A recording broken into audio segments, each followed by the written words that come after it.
Hello, my name is Carissa Jones. I'm a secondary ed, history, political science major at Bloomsburg University, and I'm a junior. As part of my Contemporary Issues in World Politics course, I've created this informative video on a very concerning issue, the rights of women in Saudi Arabia.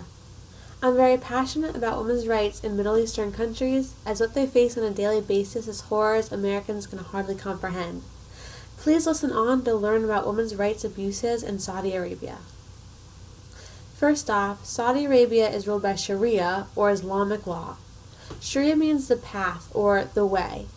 Sharia law is created by scholars analyzing the Muslim holy book, which is known as the Quran, and reports of what the Prophet said and did to determine the moral and ethical standards which should guide a Muslim's life.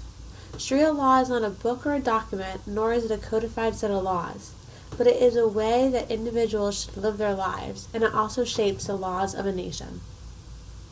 In countries where Sharia law is utilized, women generally face many abuses. Many misogynistic statements in the Quran are taken at face value and interpreted to mean that women are beneath men.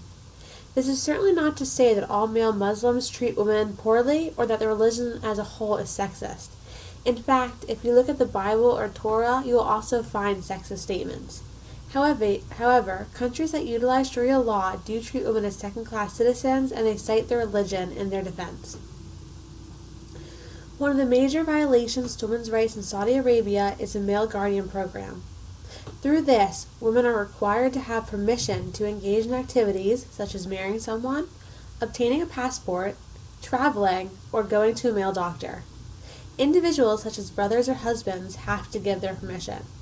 This, however, might soon be coming to an end. 14,000 women, in the end of September 2016, signed a petition to end this system. So by the time you are watching this video, it may have been eliminated. In addition, women are taking to social media to discuss these abuses and make them known to the entire world. However, some women are actually being punished for going on social media and using it as a political platform. Another major concern is violence against women. Though in 2013 domestic violence became illegal in Saudi Arabia, it remains underreported because women are required to have a male guardian's permission to file a report, even if the guardian is the one who abused the woman. In addition, it's partially the culture. It's not seen as wrong to hit a woman, so if someone sees it happening, they're likely to not report it. Rape is also very underreported, and women are often punished or shamed for reporting rape, as it looks bad to the family. They may even be accused of adultery after coming forward, and there have been cases where women have been stoned or whipped after reporting that they were raped. Though in 2015 women gained the right to vote and seek election in office, there are many barriers to women becoming politically active. For instance, women are not allowed to drive in Saudi Arabia, so women have to rely on men to drive them to the polls. This isn't a law, however, it's part of the culture. Many male guardians will not allow women to vote, and female candidates cannot campaign to men, so that greatly limits their ability to get elected. When it comes to education, women are surprisingly the majority of individuals who attend colleges. However, women are segregated from males and have to use different facilities. In addition, the male guardian's permission is needed to enroll.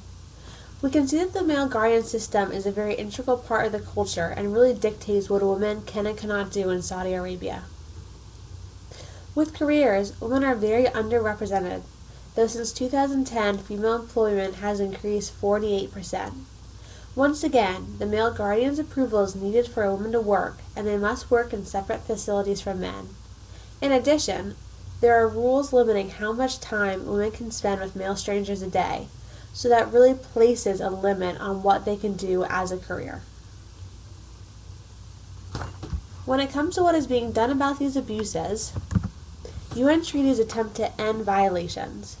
One important UN treaty is the Convention on the Elimination of All Forms of Discrimination Against Women, which was adopted in 1979 and was meant to give women equal rights in areas such as politics and education. Saudi Arabia did ratify it in 2001, yet they claim that, quote, in case of contradiction between any term of the Convention and the norms of Islamic law, the kingdom is not under obligation to observe the contradictory terms of the Convention, unquote. Other UN treaties have either not been signed or been signed but not ratified. So though the UN tries to help women across the world, there's only so much they can do, and Saudi Arabia really has not worked with the UN to ensure that women are given equal rights. One way in which the issue of women's rights abuses can be solved, or at least made less severe, is by the work of NGOs, non-governmental organizations. One of the main NGOs that help women in Saudi Arabia is the Association for the Protection and Defense of Women's Rights. This NGO is helping women gain political rights and fights against child marriage and domestic violence.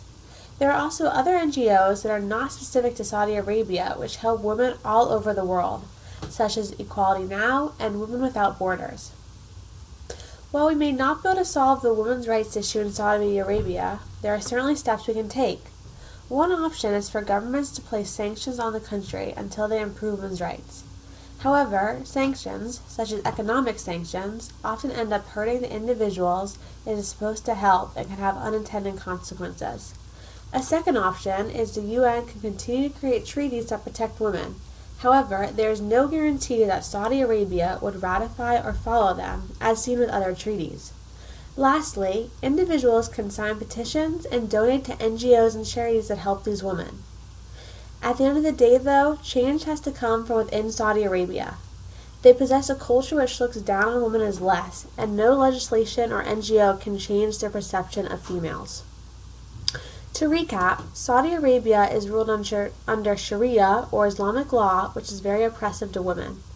The guardian system dictates if a woman can vote, if they can travel, and if they can attend school or get a job. The UN and NGOs are working to end these abuses, and women are standing up to fight for themselves. But Saudi Arabia will have to decide to end these abuses and change the culture in order to protect women. Until then, it is unlikely that the work of individuals or NGOs will be able to help these women and set them free from their chains. Here are my references. Thank you very much for watching. If you have questions, please write them below. They will be responded to.